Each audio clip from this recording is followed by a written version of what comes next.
URL redirects are extremely important to help ensure that your customers land on the right page after a website redesign or just some simple page maintenance. A properly executed redirect will prevent you from having to start your search engine optimization efforts over from scratch. So, in this video, I'll show you how you can manage URL redirects within the Webshop Manager interface. On the dashboard page, navigate to System, URL Redirects. On this page, you'll see the redirects that have already been created. To create a new redirect, simply hit the Add Redirect button. For an example, I'll show you how to redirect from one manufacturer brand page to another. So you can see here that we've got two brands that are nearly identical, except one of them provides us with a 404 error. The only difference between these two brands is a simple S character at the end. So to prevent our customers from landing on the 404 page, we'll simply take the last part of the URL after the .com, beginning with the /, and copy it.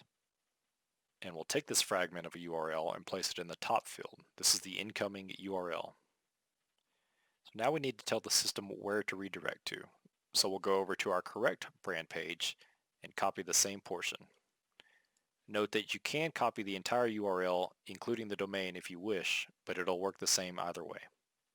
Now I'll pause here and tell you that these two fields are the minimum required for a URL redirect to work correctly. But you do have two additional optional functions down here. The first is rewrite, which, if unchecked, the customer's browser will show them as being at the new target URL, and if checked, the customer's browser will show them as still being at the old URL address. The regex function is a way to use a regular expression to redirect multiple URLs to a single one. This function is advanced, and rather than explaining the intricacies of expressions, I'll leave this to let you consult with your WSM team to determine if this method is correct for your project. Now that we've got our redirect set up, I'll hit Add Redirect on the bottom right.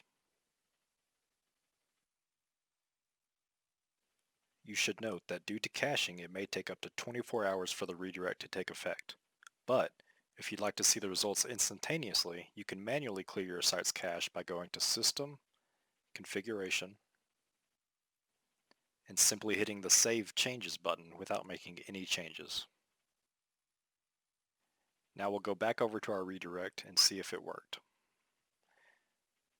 We'll simply take the incoming incorrect URL and paste it in to see if it redirects us.